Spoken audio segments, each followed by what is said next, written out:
Madame, Monsieur, bonsoir. Merci de nous rejoindre sur ce plateau de Carnopolitis. L'émission traite de sujets divers et variés, allant de l'économie à la politique, de la culture au sport et du social à la santé.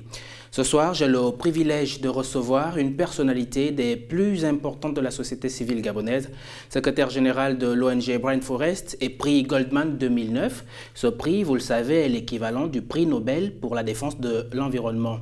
Activiste de première heure, omniprésent sur les réseaux sociaux. Madame, Monsieur, j'ai l'honneur et le plaisir d'accueillir sur ce plateau Marco Naïsangui.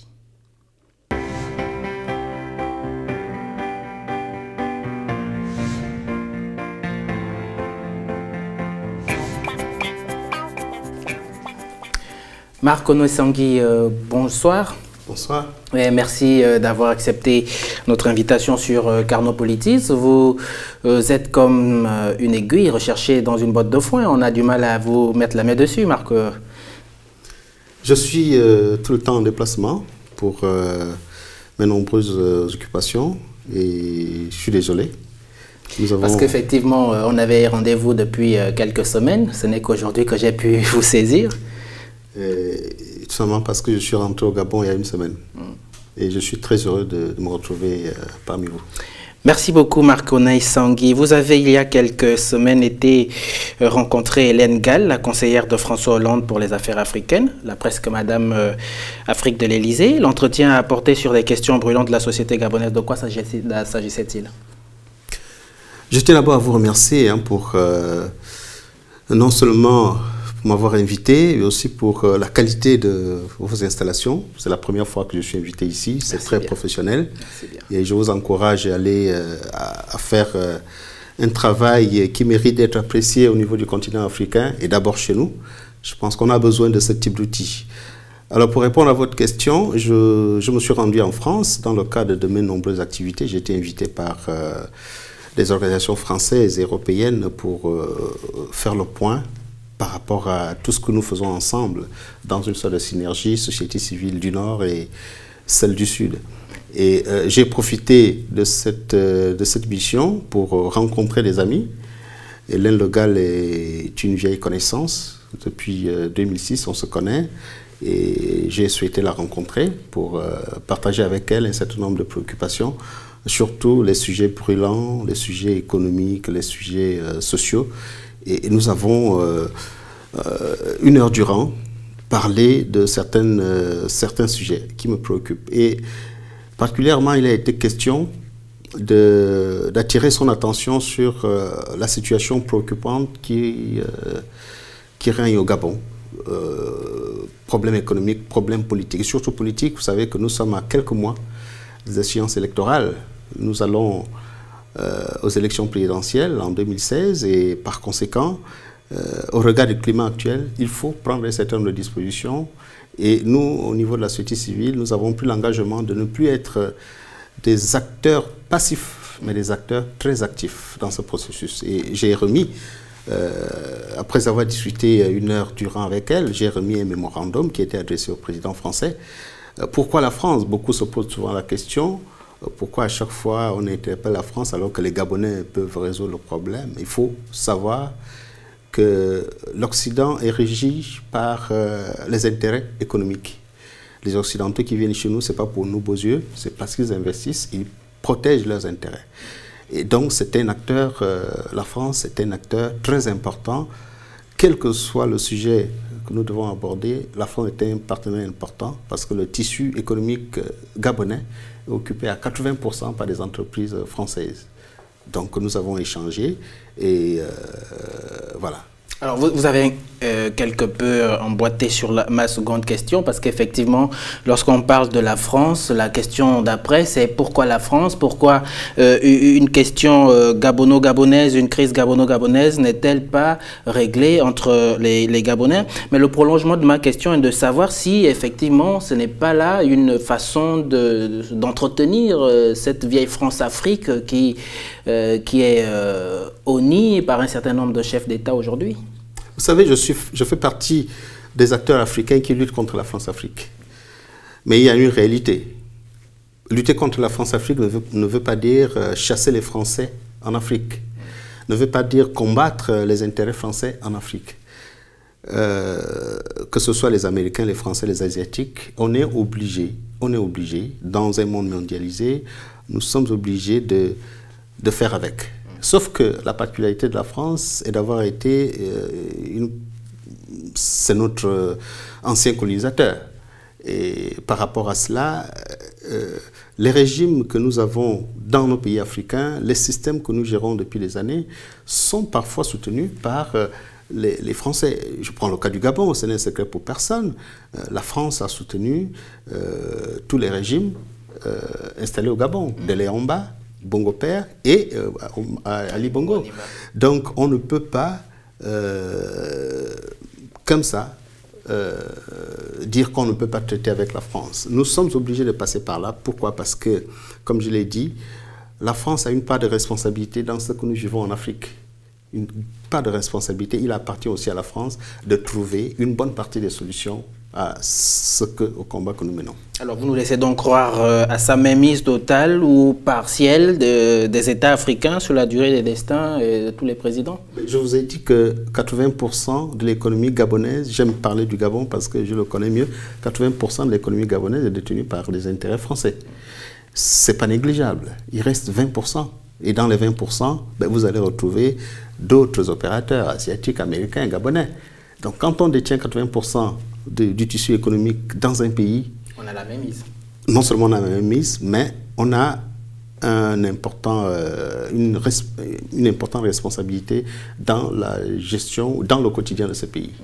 Alors Marc Onesangui, que doit-on comprendre à travers la conclusion que vous faites dans votre mémorandum? Je vous cite: l'intérêt de la France dans ce qui relève bien des affaires intérieures du Gabon se trouve dans la stabilité sociopolitique de ce pays, gage d'un meilleur climat des affaires réclamé par de nombreuses entreprises françaises implantées au Gabon.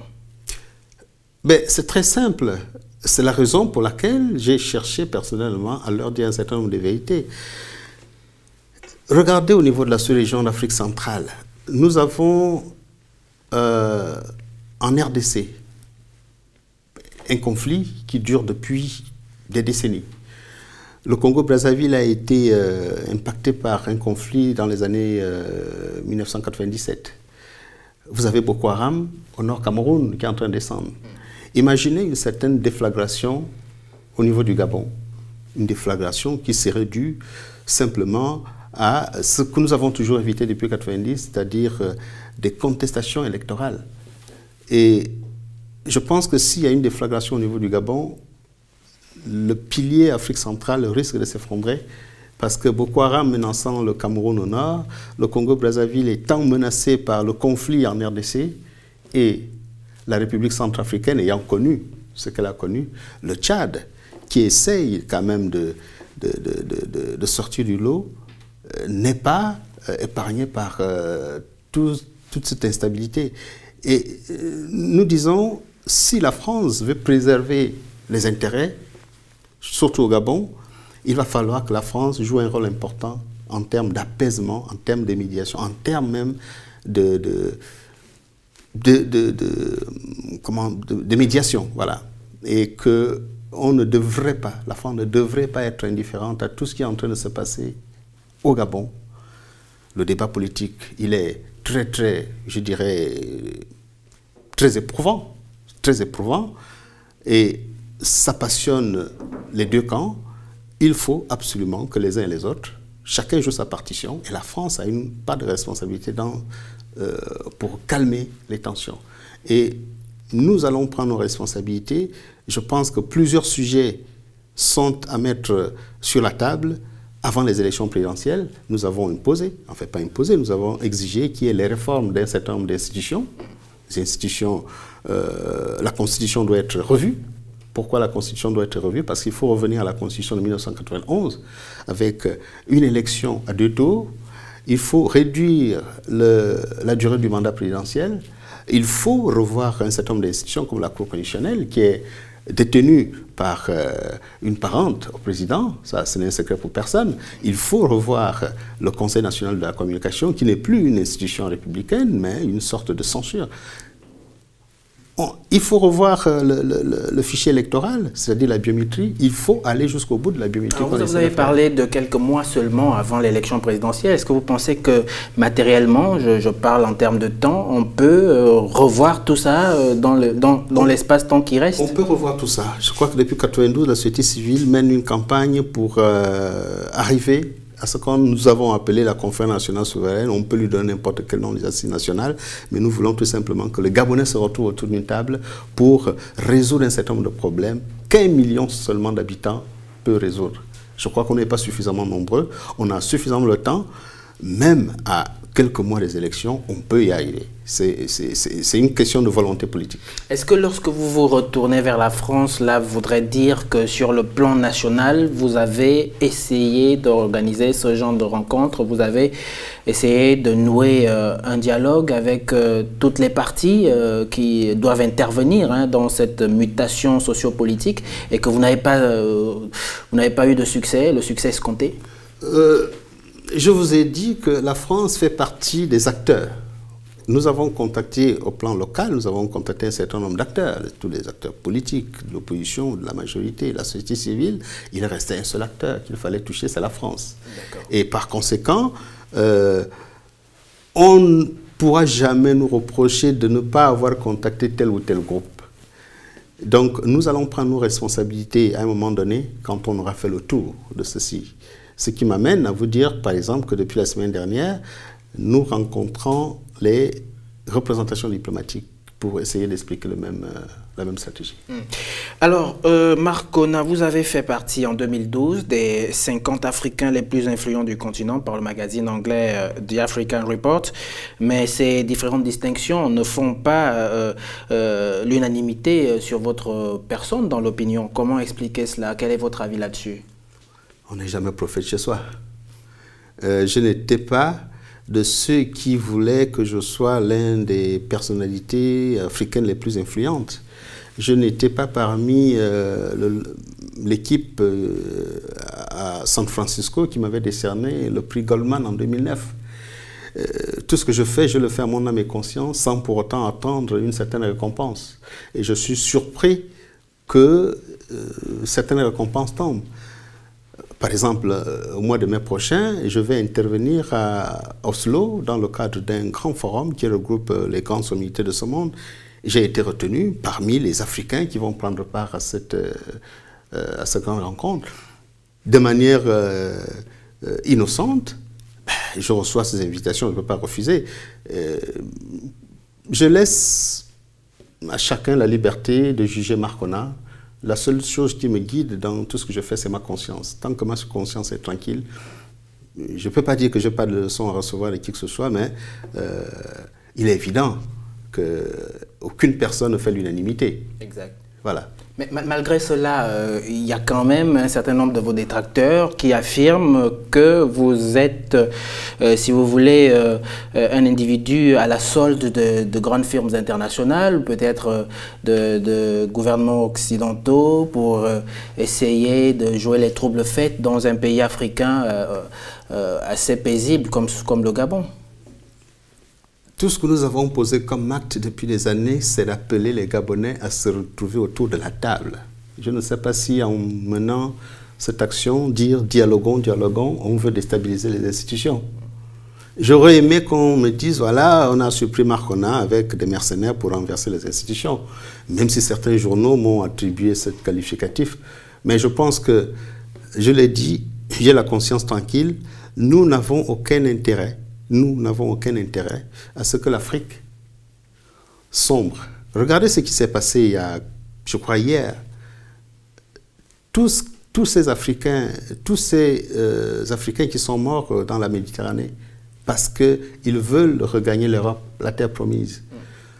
Ben, c'est tout simplement parce que dans nos pays, nous n'avons pas su mettre à la disposition des jeunes que vous êtes tous les moyens nécessaires pour pouvoir vivre normalement. Regardez tout ce que... J'ai commencé à apprécier le travail que vous faites parce que vous avez les outils de pointe. Mais vous avez d'autres structures en Afrique qui n'ont même pas le minimum de cela. Mais ces jeunes qui se battent, qui travaillent, qui rêvent d'avoir de tels outils, est-ce que c'est une malédiction de mettre la population dans de bonnes conditions, ce n'est pas une malédiction. Nous allons tous en Occident, regarder le développement qui est là-bas, mais ce sont les Européens qui ont fait en sorte que leur pays soit développé. Ce sont les Asiatiques qui développent leur pays. La première puissance mondiale, les États-Unis, ce sont les Américains. Mais pourquoi les Africains vont toujours être à la remorque de tous les autres? Le combat, il est là. Et les autres se sont assis pour réfléchir sur le devenir de leur continent, de leur pays. Mais pourquoi nous ne pouvons pas nous asseoir pour résoudre des petits problèmes qui vont au-delà des intérêts personnels? Moi, je ne suis pas attaché à mes propres intérêts. Je suis attaché à des valeurs, ces valeurs qui feront en sorte que les Africains ne soient pas obligés d'aller en Europe parce qu'on va regarder à la télévision quelques mirages. Alors là-dessus, est-ce que vous pensez que vous êtes incompris dans la société gabonaise qui est la vôtre, la société africaine un peu plus largement, mais on voit bien que plus loin, en Occident, vous êtes invité, vous participez à des forums, vous participez à des rencontres, vous participez à des débats. Est-ce que sur le plan local, vous vous sentez incompris dans le combat que vous menez? Je suis en même temps sollicité en Afrique. Peut-être qu'on me voit beaucoup plus en Occident, mais en Afrique, c'est exactement la même chose. Je rappelle que mes fonctions internationales m'ont amené à être au niveau du sommet mondial de la société civile. Je fais partie des 10 qui siègent au comité de pilotage mondial de l'une des plus grandes coalitions des organisations non gouvernementales, c'est-à-dire Publiez ce que vous payez, pour l'Afrique francophone. Je fais partie d'autres grandes structures, c'est-à-dire des réseaux mondiaux, qui regroupent et des Africains, des Asiatiques, des Occidentaux, disons des Européens.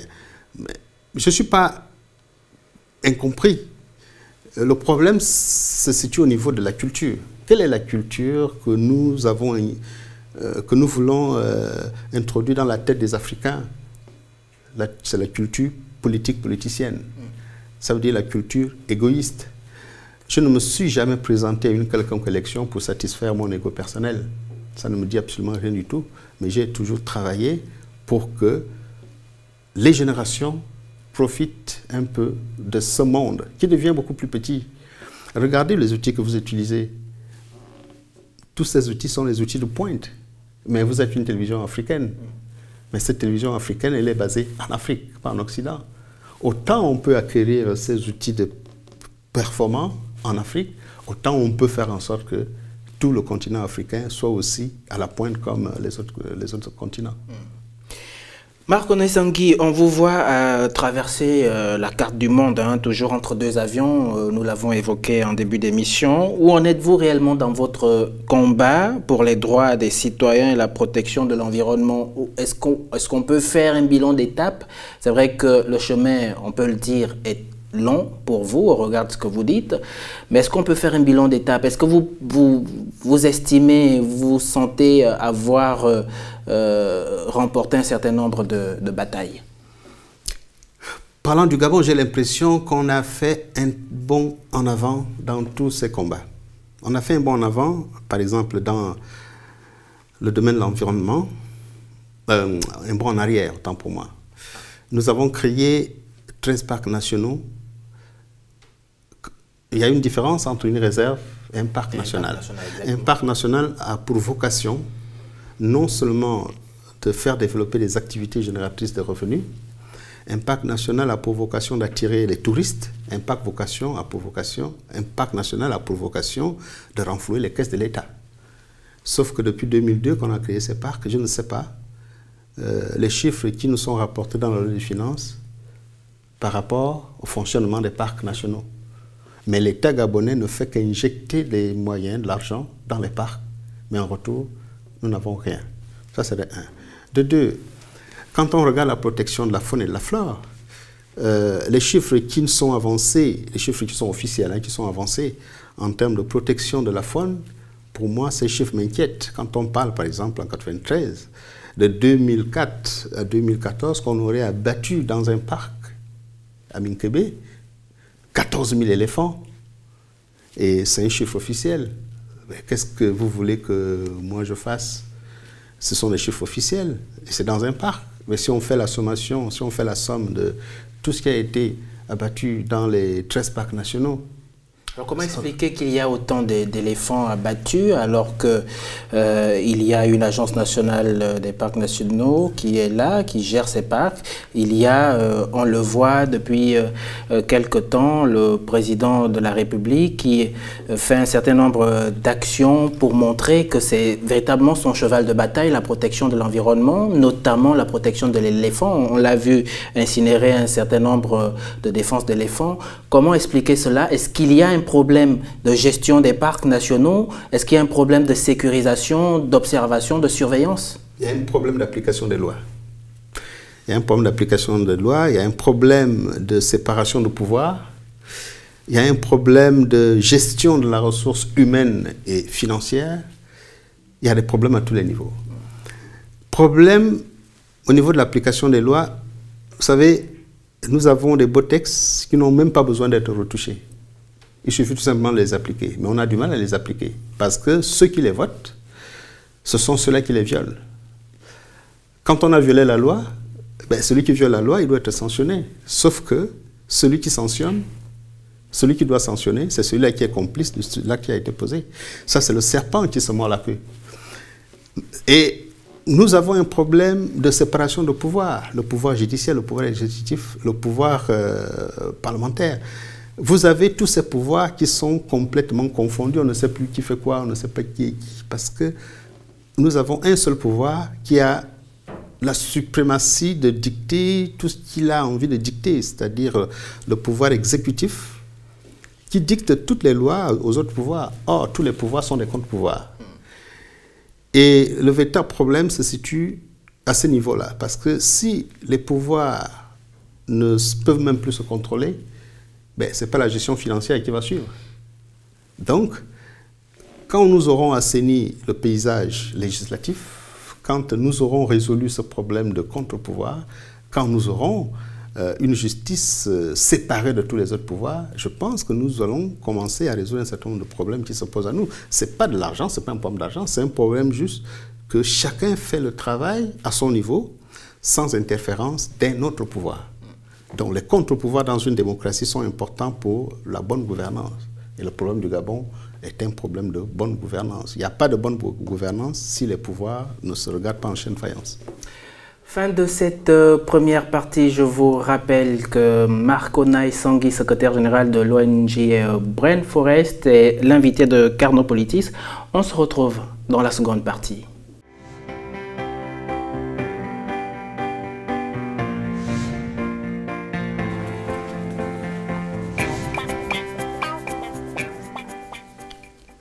Marc Onay, dans une sortie du porte-parole de la présidence de la République au sujet, vous savez, des querelles d'héritage auxquelles se livre la descendance du défunt Omar Bongo Ondimba, Alain Claude Bilizé, qui est le porte-parole de la présidence de la République, pense que la fille de Chantal Miboto et du défunt président Omar Bongo, qui a récemment engagé une procédure en justice, pourrait être une des sources principales du journal en ligne français Mediapart.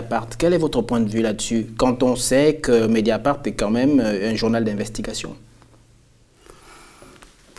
Je voudrais tout simplement rappeler à M. Bilizé que quand on sort du domaine public pour rentrer dans le domaine privé, il faut s'entourer de toutes les garanties par rapport à ce qu'on dit.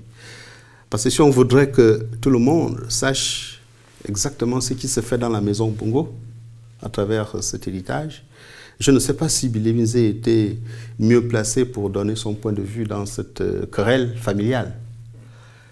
C'est encore une sortie, je dirais, hasardeuse.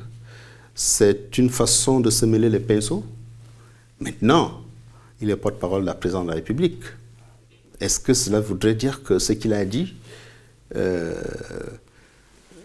est aussi le sentiment du président de la République, qui est l'un des héritiers de Bongo Père? Quelle que soit la source de Mediapart, je pense que les révélations qui ont été faites, sont extrêmement graves. C'est extrêmement grave. Je fais partie de ceux qui ont condamné le fait que M. Ali Bongo, soit-il président de la République, puisse envoyer un huissier de justice intervenir, braquer, c'est le terme, le cabinet du notaire. Vous savez, un cabinet de notaire est protégé par une sorte de... C'est inviolable. C'est comme les franchises universitaires. On ne peut pas, quel que soit le motif, intervenir dans le cabinet d'un notaire, quelle que soit la force, le pouvoir que vous avez.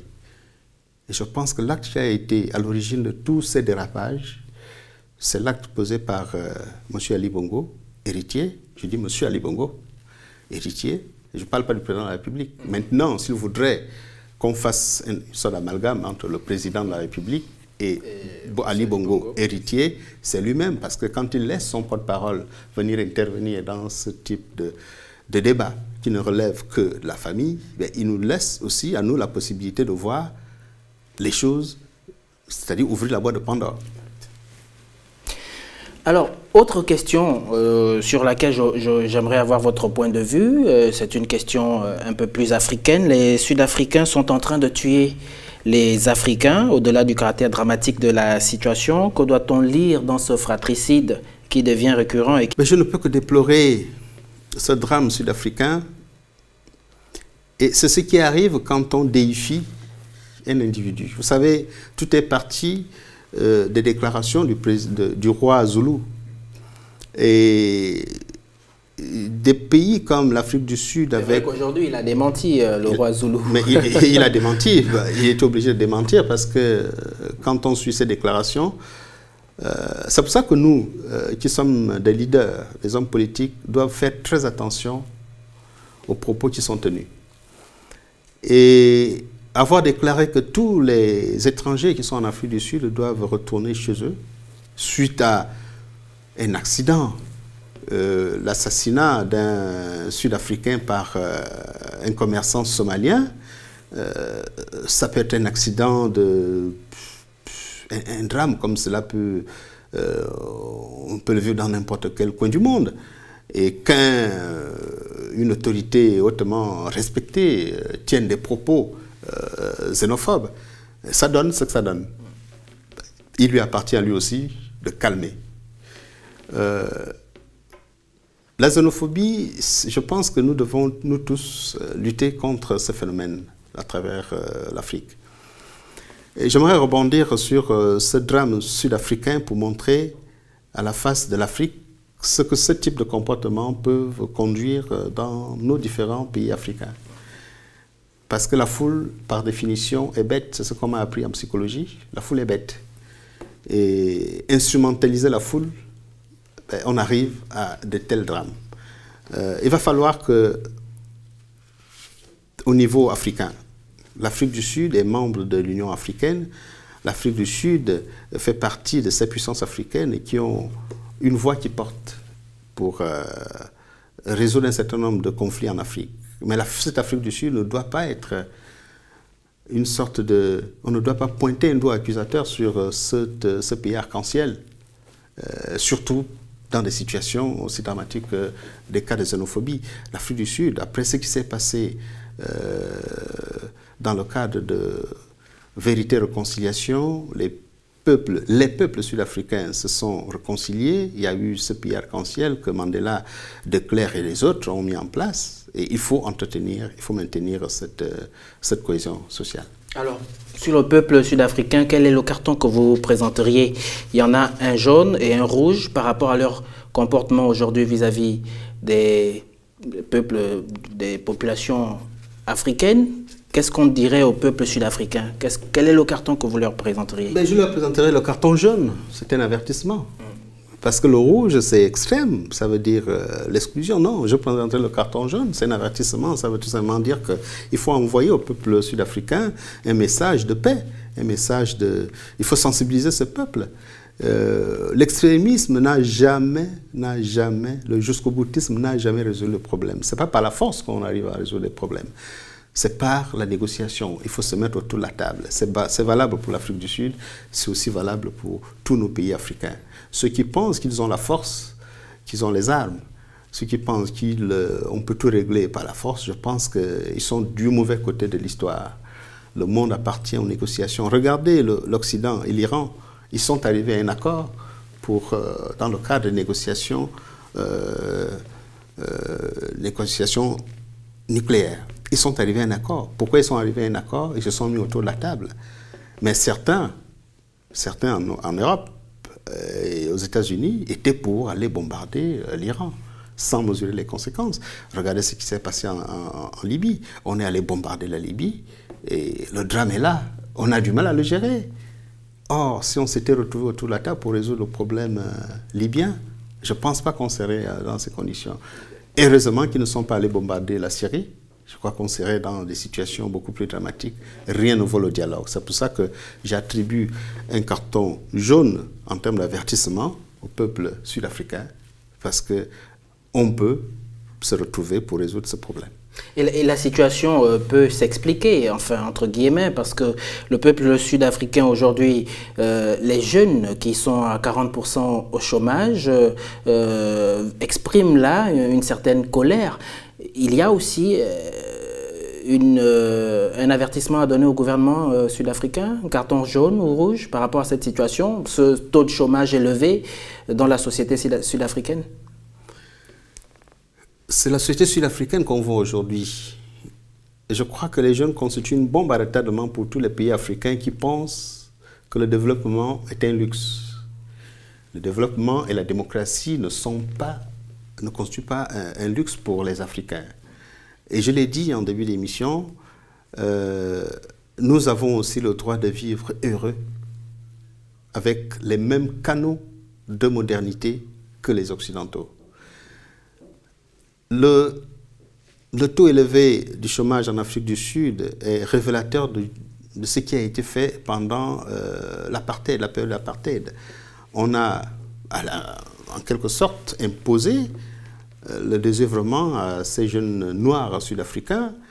On a développé une politique qui fait en sorte que la scolarisation des jeunes n'était pas prise en compte. Mais ce qu'on n'a pas prévu, c'est l'explosion de cette jeunesse. Aujourd'hui, ils sont drogués, on se prostitue, on se drogue. Qu'est-ce qu'on fait face à cela? Il faut trouver des solutions. Il faut se faire violence pour réussir à calmer la situation. En faisant quoi? En multipliant des initiatives allant dans le sens de la création d'emplois. Vous savez, les jeunes désœuvrés ne peuvent qu'arriver à ce type de situation. C'est l'Afrique du Sud, mais je vous assure que le Gabon, nous sommes pas loin de ce type de situation. Parce que quand on néglige le système éducatif, quand on ne met pas l'accent sur la formation des jeunes, plus vous êtes formé, c'est celui qui a la connaissance qui a le pouvoir. Mais plus vous avez la connaissance, plus vous avez le pouvoir de canaliser vos pulsions. Il faut canaliser les pulsions, mais celui qui ne peut plus les canaliser parce que la pauvreté est là, parce que la misère est là, il y a cette explosion, on aura du mal à éviter ce type de drame. Alors, s'agissant du cas propre du Gabon, vous avez évoqué la question de l'éducation. Aujourd'hui, on est dans une année scolaire à deux vitesses. Un certain nombre d'enseignants ne vont pas en classe parce qu'ils réclament un certain bien-être. D'autres vont en classe. Aujourd'hui, comment appréciez-vous cette éducation à double vitesse? C'est tout simplement une volonté des hommes politiques d'analphabétiser la jeunesse pour mieux les instrumentaliser le moment venu. Parce que je ne peux pas comprendre qu'un pays comme le Gabon, ait 1 million d'habitants, avec tout ce que nous avons comme ressources, qu'on ne puisse pas mettre les moyens colossaux pour résoudre les problèmes dans le monde de l'éducation. Nous avons été à l'université dans les années 90, les mêmes problèmes que les jeunes aujourd'hui réclament, ce sont les mêmes problèmes que nous avons réclamés ici, qui nous ont poussés dans la rue en 90. Et je pense sincèrement que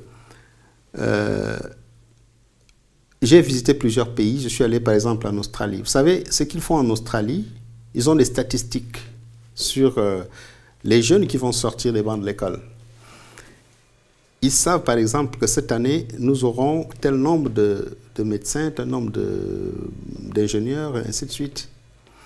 Et chaque jeune qui sort des bancs de l'université a à sa disposition une maison, un véhicule, un compte en banque.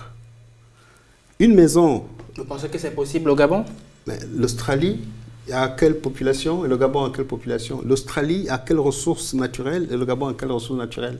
Nous sommes 1 million d'habitants. Et combien de jeunes?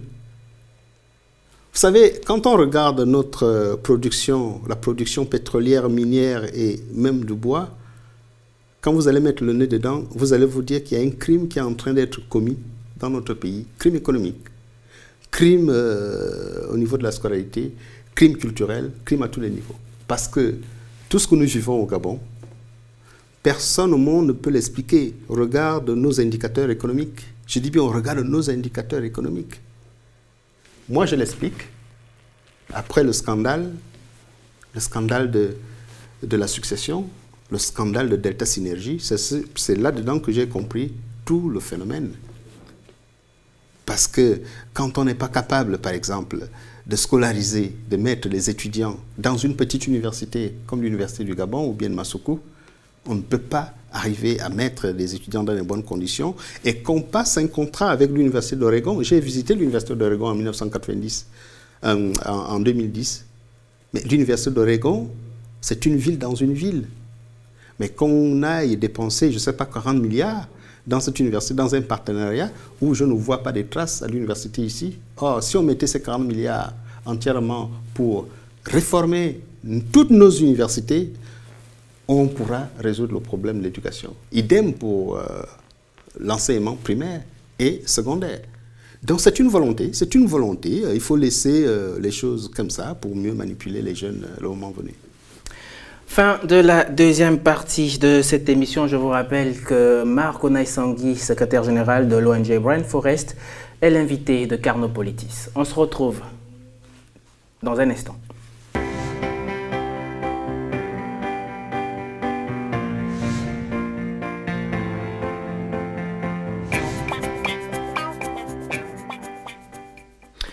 C'est d'actu, la prochaine partie de cette émission. Marc Onay-Sangui est bien sûr notre invité. Marc Onay-Sangui, c'est une question d'actualité. André Mbaobam vient de mourir. Comment avez-vous appris cette nouvelle?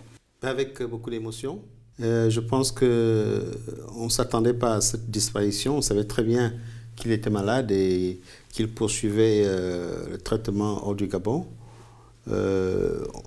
Nous étions tous préparés à le revoir revenir au Gabon, pas dans les conditions actuelles.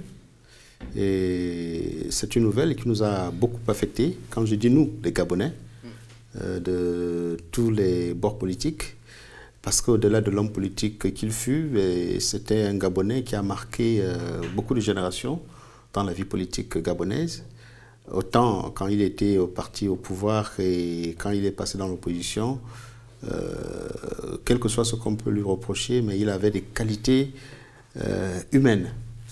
J'en sais quelque chose parce que, après avoir passé des moments très difficiles avec lui, on s'est compris, on s'est retrouvés, on s'est expliqué, on s'est compris. Et à partir de cet instant, la relation humaine est plus importante que tout le reste. Effectivement, de nombreux observateurs font souvent référence à l'épisode de votre emprisonnement par cet ancien ministre de l'Intérieur. Vous n'avez pas beaucoup réagi, enfin, ou souvent réagi sur cette question. Et là, je me rends compte que vous avez passé l'éponge. À quoi ça sert de garder ce type d'épisode dans sa conscience quand on sait très bien qu'on a encore beaucoup de vie devant soi? Ce sont des épisodes de la vie d'un homme. Et quand vous êtes amené à faire un combat, que ce soit dans le monde politique ou en famille, il y a des épreuves que vous êtes obligé de surmonter. Je pense que le mal qu'on puisse se faire soi-même, c'est de garder certains épisodes dans le subconscient. Après, on développe certaines pathologies parce qu'on n'a pas la conscience tranquille. Moi, il fait partie de ceux qui nettoient systématiquement ma conscience pour être à l'aise avec moi-même et avec les autres. Je n'ai pas d'ennemis. Beaucoup essayent de faire de moi des ennemis, mais moi, je n'ai pas d'ennemis. Je vais toujours vers ceux qui, même ceux qui me contrarient, je vais vers eux. Et comment voyez-vous aujourd'hui l'avenir de l'opposition gabonaise? Pas seulement de l'opposition gabonaise, mais de la politique gabonaise en général, c'est-à-dire du paysage politique. Je crois qu'il y aura beaucoup d'événements, il y aura beaucoup de rebondissements. Toujours est-il que ce qui compte, c'est l'intérêt du Gabon. Si on préserve cet intérêt du Gabon, quelles que soient les secousses, il faut apprendre à se retrouver autour de la table pour discuter d'homme à homme de tous ces problèmes, qui ne sont pas des problèmes personnels, c'est des problèmes du pays. Sauf qu'il y en a qui veulent considérer ce débat comme étant un débat personnel. Je ne fais pas partie de cela. Je pense qu'1 million d'habitants, on peut mettre 1 million de Gabonais autour de la table pour résoudre tous les problèmes. J'avais un patron qui me disait, dans la vie, il n'y a pas de problème, il n'y a que des solutions. Et je pense que pour le Gabon, il n'y a que des solutions. Alors, une autre personnalité d'envergure est décédée juste 2 jours avant la mort d'André Mbaumbam. Il s'agit de Rose Francine Rogombe, qui a été présidente du Sénat du Gabon, qui a été présidente par intérim en 2009. Comment avez-vous, là aussi, appris cette nouvelle? Je me trouvais en France quand elle est décédée. Et moi, ce qui m'a beaucoup peiné, ce qui m'a fait très très mal, je dis bien ce qui m'a fait très très mal, c'est de savoir que dans l'histoire du Gabon, quand on va dresser la liste de ceux qui ont occupé le poste de président de la République, elle fera partie de ceux qui ont dirigé le pays, même si c'était pour un jour. Ça veut dire président de la République. Mais moi, ce que je n'ai pas apprécié, que j'ai beaucoup peiné, c'est de constater que les drapeaux n'ont pas été mis en berne. Une manifestation du camp politique, de son camp politique, qui était prévue le lendemain, n'a pas été annulée. Cette manifestation s'est même déroulée devant sa terrasse. Et je dis, même en politique, il faut une certaine décence. Il faut savoir faire des choses. La mémoire d'un homme, c'est la mémoire d'un homme. Elle fut quand même président de la République. Un minimum de reconnaissance aurait voulu qu'on mette au moins, ne fût-ce que pour un jour, les drapeaux en berne. Ça n'a pas été le cas. On n'a pas annulé la manifestation qui était prévue devant sa terrasse.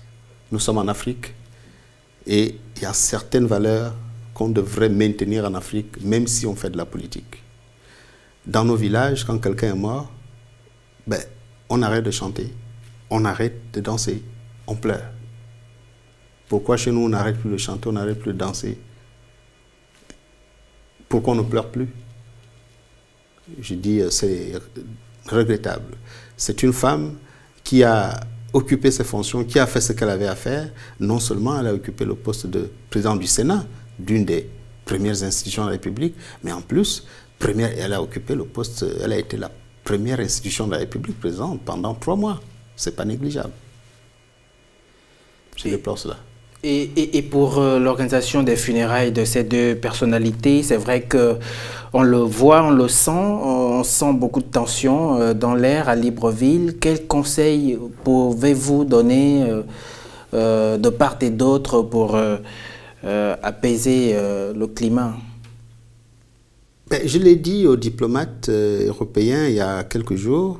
On s'est retrouvés avec tous les ambassadeurs de l'Union européenne, des pays de l'Union européenne, la France, l'Italie, l'Espagne, l'Union européenne. Et nous avons effectivement évoqué ce problème.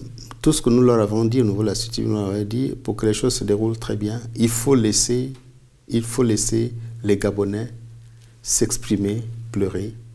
S'il y a des forces de sécurité à déployer, il faut les déployer pour encadrer tout ce qui va être organisé comme manifestation, que ce soit pour accompagner Mme Rogombe ou bien pour accompagner le leader André Mbaumbam. Il faut envoyer des éléments, les mêmes éléments qu'on peut envoyer pour réprimer, et on peut envoyer les mêmes éléments pour encadrer tout type de manifestation. Mais si on essaye d'empêcher les Gabonais de s'exprimer, ben, on peut s'attendre à tout. Mais je pense qu'on n'a pas un intérêt à provoquer quoi que ce soit. Et en même temps, je déplore les arrestations qui se sont déroulées il y a quelques jours. Même si on avait des indices, je pense qu'on pouvait attendre. On pouvait attendre que nous passions cette période difficile d'accompagnement de nos leaders. Des arrestations consécutives à l'incendie de l'ambassade du Bénin. Et je pense que... Après l'annonce de la mort d'André Mbaumbam. Exactement. Je pense qu'on avait intérêt à mener les enquêtes et attendre l'élimination de ces 2 personnalités avant de faire quoi que ce soit. Fin de cette partie qui est sibylline entre Marc Naessangui et moi. Nous allons dans la dernière partie et nous repartons dans le vif.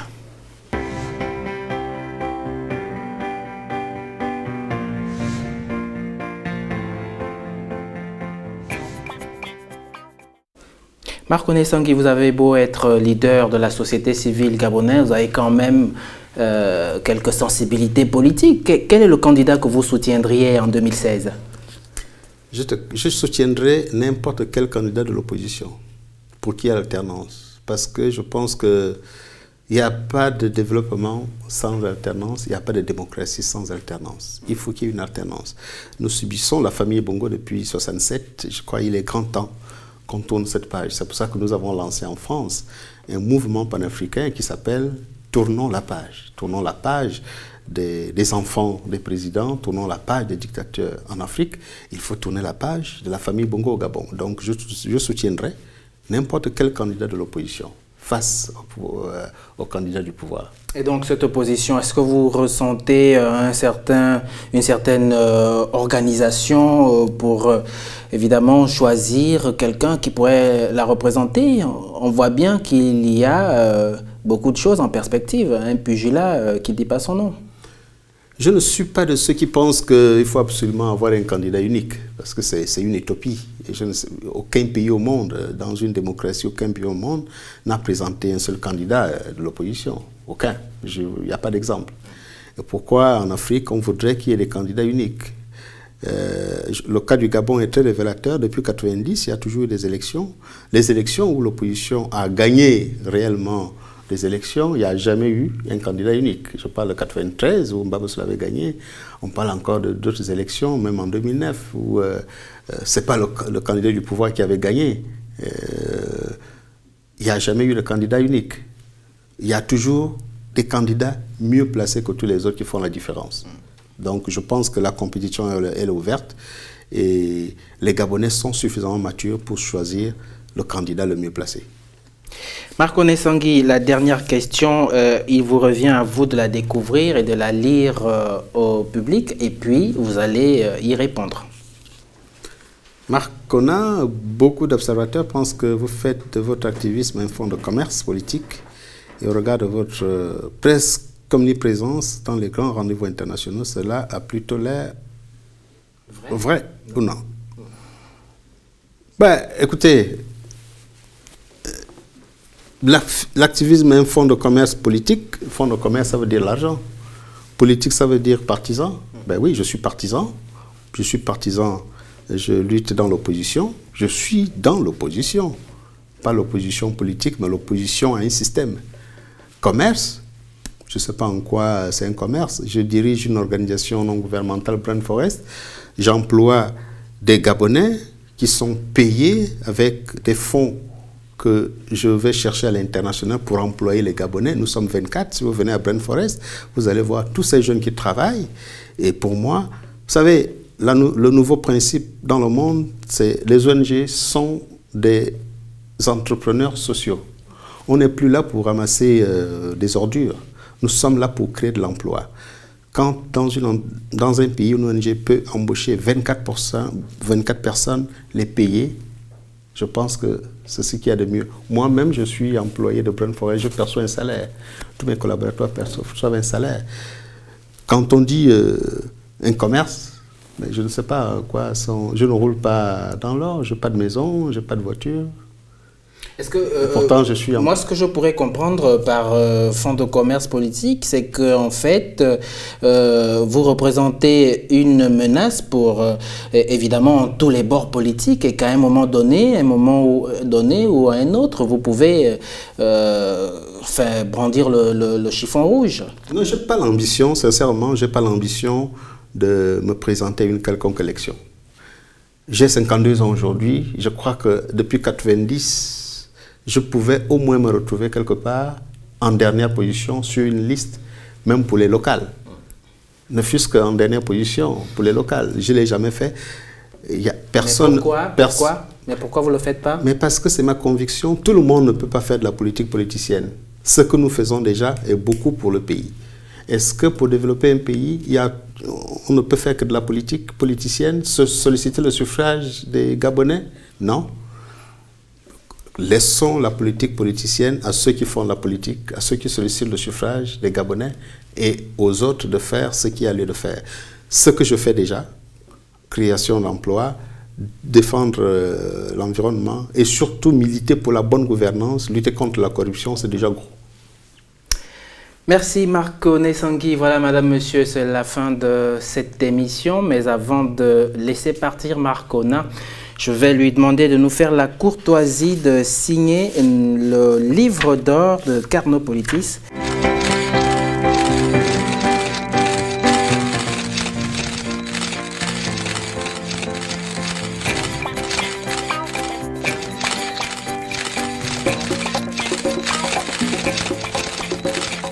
Voilà, je vais lire ce que Marc Onesangui a bien voulu écrire sur ce livre d'or. Je vous encourage à faire rejaillir le génie des jeunes Gabonais dans cette œuvre audiovisuelle avec les outils révolutionnaires que vous avez. Vous êtes un espoir pour l'Afrique. Continuez ainsi. Signé Marc Ona. Merci Marc Ona encore une fois d'être venu sur ce plateau. C'est moi qui vous remercie.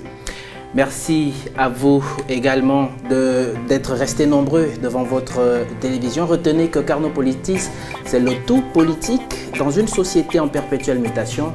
Et ici, tout est politique. Bonsoir.